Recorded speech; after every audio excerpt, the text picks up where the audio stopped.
Escuchas 106.9 Radio Universidad del Tolima. De letras para escritores y lectores.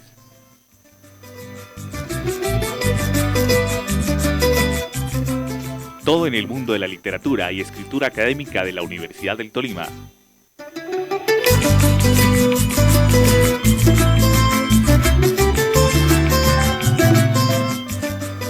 Un saludo especial para quienes nos acompañan a esta hora de la mañana, 10:32 en la emisora de la Universidad del Tolima, en este programa Mañana de Letras para escritores y lectores. Un saludo especial para todas las personas que se conectan con nosotros a esta hora. Un saludo para Sebastián Díaz, que nos acompaña en la mesa principal. Saludos, Sebastián. Buenos días, Kevin. Un saludo especial para todas las personas que nos acompañan en este momento. El día de hoy tenemos un invitado muy especial, que es docente e investigador de la Universidad del Tolima y es autor de varios libros de nuestro sello editorial. Él es Andrés Ernesto Francel Delgado, es arquitecto de la Universidad de Ibagué, tiene postdoctorado en Arquitectura y Arte de la Universidad Central de Venezuela, doctorado y maestría en Historia de la Universidad Nacional 3 de Febrero y en estos momentos nos acompaña. Buenos días, profe Francel.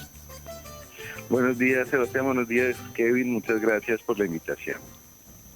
Profesor Francel, muy buenos días. Gracias por acompañarnos en este segundo programa de Mañana de Letras para escritores y lectores de la Universidad del Tolima. Gracias a ustedes por la invitación. Feliz, por supuesto, de que la emisora de la universidad esté en FM. Es maravillosa, a todos nos ha gustado. Estamos haciendo todo el proceso de difusión. Gracias, profe. Bueno, vamos a iniciar esta mañana con este programa con la siguiente pregunta, profe. ¿Cómo es escribir sobre la arquitectura? Algo que nos llama mucho la atención, porque cuando pensamos en textos de arquitectura nos imaginamos, pues muchos de nosotros, planos, bueno, y reconocimientos de obras, pero ¿cómo es escribir sobre la arquitectura?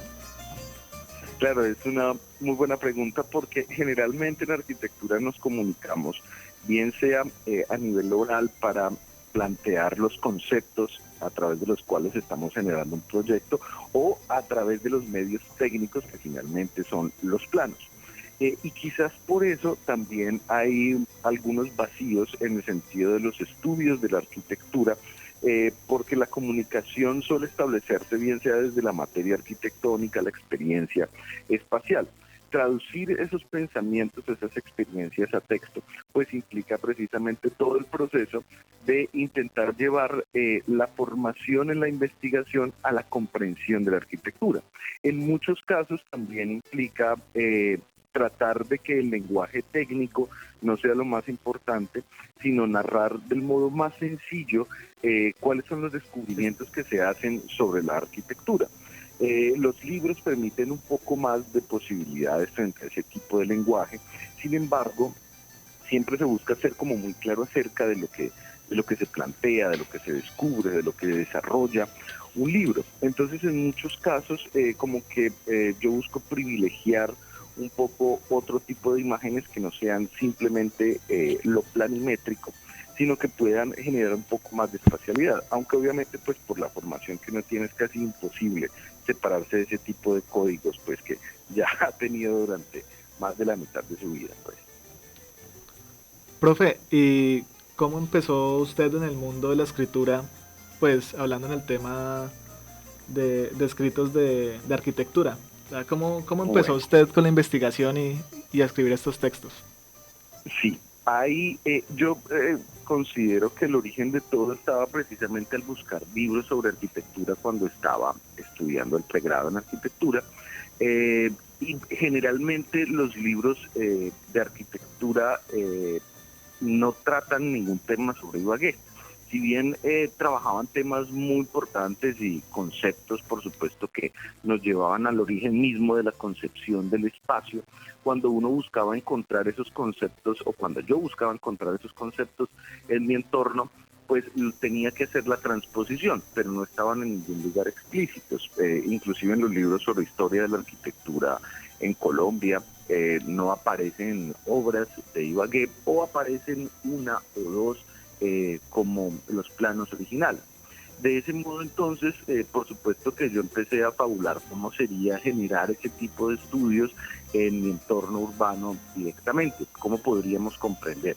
Y a partir de ello, traté como de tomar todo eso que había aprendido, los conceptos que se desarrollan, no solamente desde la arquitectura, sino desde otros campos, inclusive la literatura artística, de ficción, y cómo poder comprender la ciudad a través de eso. Por supuesto que la arquitectura no es un área del saber que se enfoque en la producción textual, por lo que hay que hacer un esfuercito extra para mejorar la redacción, ¿cierto? Para aprender a presentar las ideas de forma escrita. Pero finalmente, pues lo que yo hacía era asistir también a talleres literarios que había en ese momento.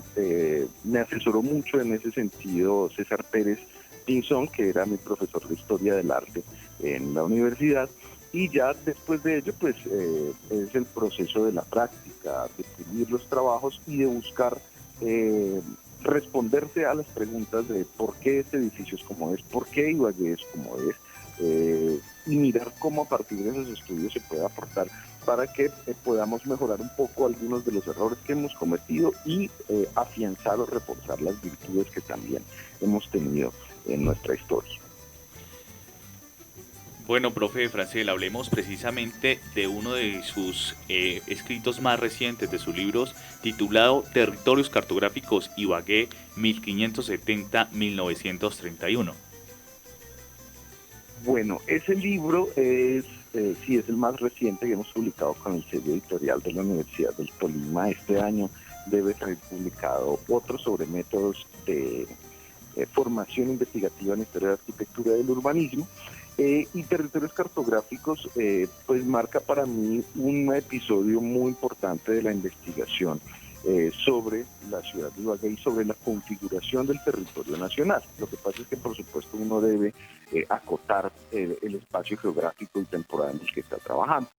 Ese libro es una experiencia sobre la búsqueda del origen de Ibagué. ¿Por qué Ibagué es como es? ¿Cómo hacemos para estudiar el desarrollo de la forma urbana de Ibagué? ¿Por qué se ha degenerado de ese modo?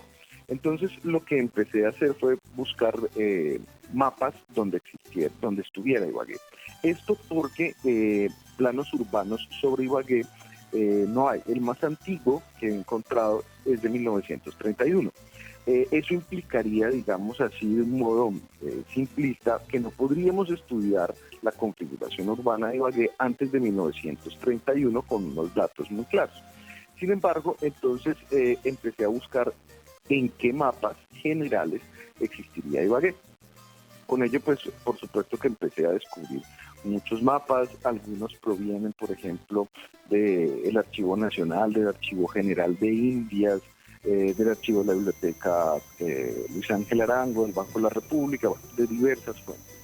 Y el mapa más antiguo que encontré en ese caso fue el mapa de 1570, es decir, 20 años después de la fundación de Ibagué. Y en esos mapas, principalmente en ese, pues que es casi que el que inicia todo el relato, puede uno encontrar cómo se derrumban algunas de los relatos que nos hemos contado. Por ejemplo, que la importancia de Ibagué era mínima dentro del periodo colonial. Y ese tipo de ficciones que nos hemos creado empiezan a verse rebatidas por otras consideraciones sobre las funciones de una red general de ciudades para las mercancías, para el flujo de la riqueza, del conocimiento y así sucesivamente.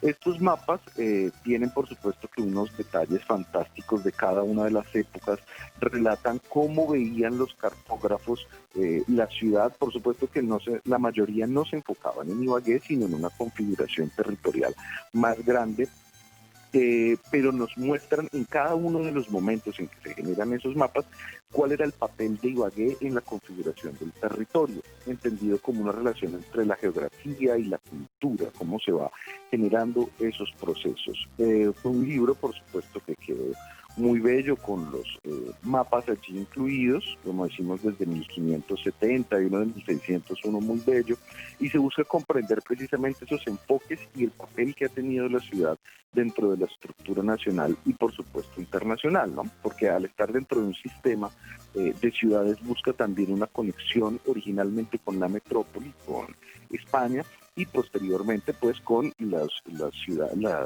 países o las potencias que empiezan a configurar los paradigmas en diversos momentos de la historia. Profe, hablando un poco sobre la evolución que ha tenido Ibagué en ese tema, quisiéramos saber qué panorama tiene usted sobre la ciudad a futuro, teniendo en cuenta el crecimiento demográfico y pues la cantidad de edificios que se están construyendo acá en esta ciudad. Sí, hay unas tensiones importantes en la ciudad que son recurrentes al menos desde comienzos del siglo XX, finales del XIX, y son como una consecuencia de lo que se denomina el esferismo o dejar hacer, dejar pasar. Eso tiene que ver, por supuesto, con la liberación del suelo dentro de un proceso mercantilista o de liberación del comercio. Entonces, eso implica que las normas de regulación de la ciudad suelen someterse al libre cambio. De ese modo es complicado generar estructuras urbanas que suelan ser compactas, que piensen en el peatón como el centro del desarrollo urbano y se centran realmente es en el comercio de la tierra, en qué es lo más rentable. Entonces, en general, lo que sucede con la ciudad, pues es que este modelo comercial no pone en el centro del diseño, en el centro del pensamiento al hombre, sino el dinero, que es un fenómeno, por supuesto, universal. Sin embargo, en Ibagué esa costumbre, ese tipo de acción, empieza a tener graves problemas desde inclusive principios del siglo XX. Por ejemplo, uno de los libros que yo publiqué que se llama Historia y Patrimonio de la Periferia Interior de Ibagué, aborda precisamente ese espacio de Ibagué después de la calle 15 y hasta la calle 25, que es un espacio periférico de comienzos del siglo XX y que se empezó a quedar degradado porque finalmente no hubo una posibilidad de actuar sobre ese espacio. Lo más reciente, por ejemplo, es el plan parcial de la calle 19, para lo cual no se consiguió financiación y para lo cual tampoco era el individuo el centro de la proyección. Luego viene, por ejemplo, la expansión del Jordán, que quedaba originalmente aislada del perímetro urbano, pero donde el suelo era más barato para generar vivienda social. Ahora tenemos pues la expansión a partir de los loteos campestres hacia el Totumo, bueno, hacia la periferia, y otras grandes construcciones en altura que se van aproximando hacia Perales. Sin embargo, no existe como una estructura definida realmente para que la ciudad sea coherente con su crecimiento. Todavía hay muchos vacíos urbanos en diversos lugares de la ciudad para los cuales no se ha generado un proceso de solución, sino simplemente un enfoque en el mercado de la tierra, en beneficiar ese mercado de la tierra. Y eso va acompañado como de una especie de inercia frente a la no valoración de una de las cosas o de las características más bellas que tiene Ibagué, que es su entorno natural. Entonces, si observamos, la mayoría de los ríos y riachuelos, quebradas que pasan por la ciudad de Ibagué, quedan ocultos a nosotros. No los disfrutamos, no los valoramos porque los convertimos simplemente en colectores o en cloacas. De modo que en la medida en que crece la ciudad, esa cantidad de fuentes hídricas también van quedando ocultas por el mismo crecimiento de la ciudad. Eso es parte, digamos, como del principal problema que yo veo dentro del crecimiento de Ibagué.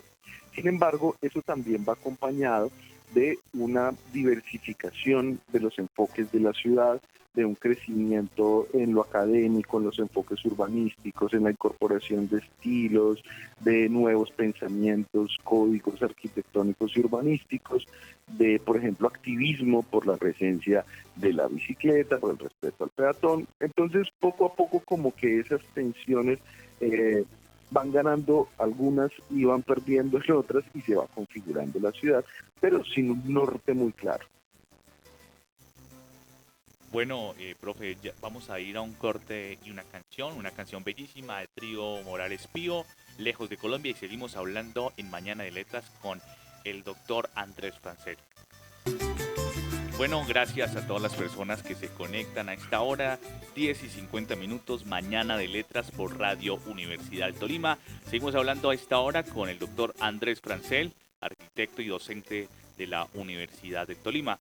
Profe, hay un título que nos ha parecido bellísimo y que quizás nos genera incertidumbre. Se llama Belén, una mujer, un barrio, una historia, Ibagué 1920-1926. ¿En qué consiste? ¿Por qué tan integrante? ¿Por qué tan sospechoso, tan veraz es este título? Bueno, Belén es el barrio donde crecí, y por supuesto tenía como un afecto especial a él. Es uno de los barrios, digamos, como más valorados dentro del patrimonio urbanístico y arquitectónico, y sin embargo no había estudios sobre él.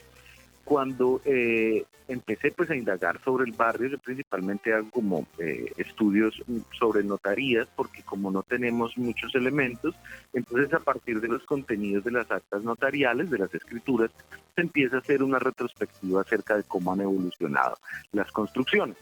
Y Belén tiene muchas particularidades. Por ejemplo, Belén es el primer barrio de iniciativa privada que tiene Ibagué. Tradicionalmente, pues las zonas de la ciudad eran intervenidas por la Secretaría de Obras Públicas o por la entidad que comisionara la alcaldía de Ibagué. Sin embargo, Belén es una propuesta privada, se llama a unos arquitectos muy famosos, Arturo Jaramillo Concha y Alberto Manrique Martín, cuyas obras en casi todo el país son patrimonio nacional, y sin embargo en Ibagué pues no hemos logrado como ese tipo de valoración. En el camino, por supuesto, que esa iniciativa privada también se encuentra con otras inquietudes, como que las calles no tenían los nombres, digamos, tradicionales de la colonia, como la calle de las Flores, la calle de los Zapatos, en fin, ni tampoco los nombres del periodo independentista referidos a los próceres de las luchas contra el ejército español, sino que tenían los nombres de los fundadores de la sociedad urbanizadora del barrio Belén. Y además de ello también tenía una particularidad, y era el nombre femenino. Belén hace referencia a una mujer, y en ese sentido también tiene mucha relación con el barrio La Pola, que son casi como barrios mellizos. La Pola enfocada, por ejemplo, al nombre pues de la heroína independentista y creado como un barrio para los trabajadores municipales, mientras que Belén era el espacio para las élites locales. Y genera un modelo urbanístico que se denomina los barrios parque, que son derivados de la ciudad jardín, que buscaba alejarse de los centros de la ciudad. No, profe Francel, escuchando de fondo la gata golosa de Trío Pío Morales, vamos a retomar esta charla tan interesante sobre ese título que nos relata un poco la historia del barrio Belén, un barrio, una historia que nació en 1920. Profe, avancemos en otro título que nos parece también muy interesante, es sobre las huellas de San Jorge. Claramente es otra de las estructuras arquitectónicas que más nos recuerdan y que más nos llenan de emoción a todos los ibaguereños. Sí, las huellas de San Jorge pues es un título que busca representar la travesía de los salesianos hacia Ibagué. Entonces, las huellas pues son tanto la marca física que van dejando los salesianos, como esa configuración de una nueva intención de ciudad que traen ellos a Colombia. Entonces, yo ya había trabajado con unas investigaciones principalmente sobre la iglesia del Carmen y el claustro de San José, y posteriormente se dio la oportunidad de empezar a trabajar sobre San Jorge. Es muy importante la labor que realizan los salesianos porque ellos son convocados por el gobierno nacional para realizar una transformación social e industrial. Es decir, los niveles educativos en Colombia pues muy bajos, siempre siguen siendo bajos, pues para los que nos dedicamos a la educación queremos que sea lo más importante para un país, y también se necesitaba o se quería que hubiera un desarrollo industrial de la ciudad.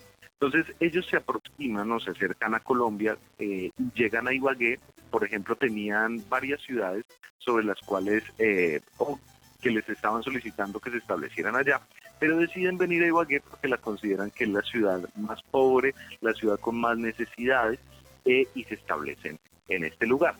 Ellos generan un modelo de pensamiento centrado en el conocimiento técnico y tecnológico. Entonces, a partir de la generación de la Escuela de Artes y Oficios en San José y luego en San Jorge, es que se crea lo que podemos determinar la primera escuela de arquitectura y diseño de Ibagué.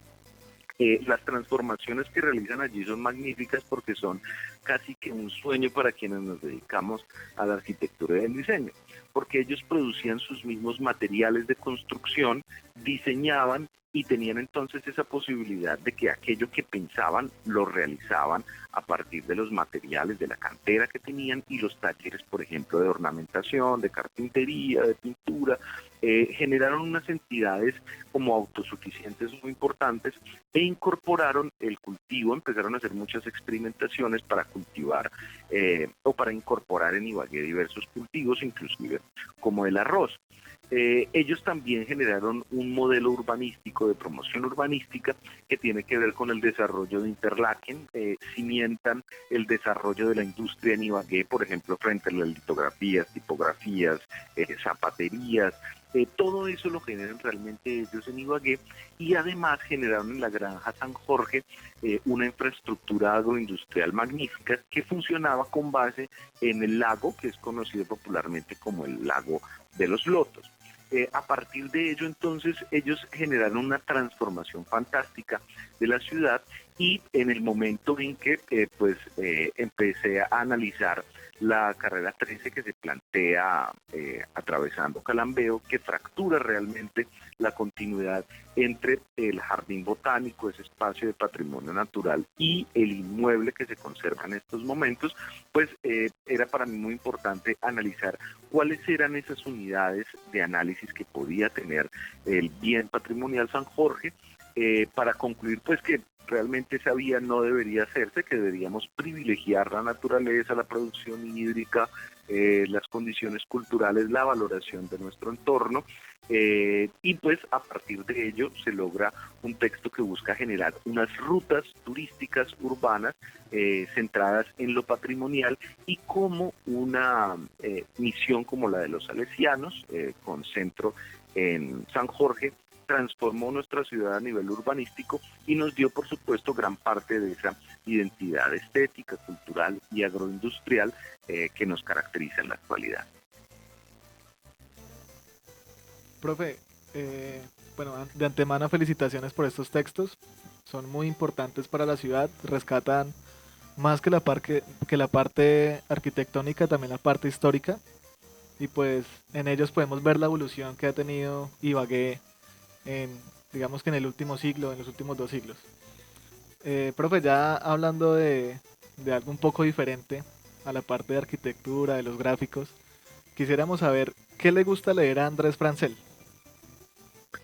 Bien, ¿qué me gusta leer?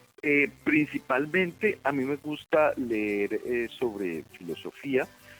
Me gustan mucho, por ejemplo, los aforismos de Nietzsche, de Heráclito, por supuesto que también la historia antigua como Heródoto, las novelas también me gustan mucho, novelas de todo tipo, ¿no? Principalmente pues como grandes autores que abordan los grandes problemas de la humanidad y le permiten a uno entender como ese concepto del uno bien que trabajó tanto Borges, ¿no? Lo que puede uno casi que en cada pequeño grano de polvo encontrar la esencia misma del universo. Yo tengo lecturas muy variadas, muy amplias. Por supuesto que casi todo mi tiempo lo dedico a lecturas relacionadas con la historia de la arquitectura y el urbanismo, pero me gusta siempre alimentarme de la poesía, de la filosofía, de la novela, inclusive de las mismas letras de las canciones, de la canción social, de la misma bossa nova, en fin, de todas las expresiones humanas. Creo que a partir de ello siempre está uno pendiente del mundo como experiencia total, ¿cierto? Algo como esa música total que planteaba Wagner y que finalmente está en todas las grandes obras de la creación. Entonces es como un universo muy múltiple realmente de las lecturas que yo tengo. Busco, por supuesto, saltar de las lecturas de investigación y científicas a las lecturas más humanísticas, más amplias, ¿cierto?, de mayor sensibilidad humana, para compensar y para no perderme de todos los placeres de la existencia, ¿no?, que consisten en deleitarnos y reflexionar sobre lo que somos. Bueno, gracias, profesor Francel. Gracias por atender nuestro llamado a este segundo programa de Mañana de Letras para escritores y lectores. Agradecerle por su compañía, por este rato tan ameno que pasamos. Esperamos encontrarnos en otra ocasión y hablar un poquito más a profundidad de esos temas tan interesantes y tan característicos de nuestra ciudad. Gracias, doctor Francel. De nuevo, muchas gracias a las personas que se conectaron a esta hora por la 106.9 Radio Universidad del Tolima. A Sebastián y a nuestros compañeros de máster, muchas gracias. Sebastián, un saludo a toda la comunidad universitaria. Felicitaciones nuevamente por la presencia de Radio Universidad del Tolima. Que la sigamos alimentando, consintiendo y proyectándola como se merece. Claro que sí, profe Francel. Muchas gracias a todos y recordarles que esto fue Mañana de Letras.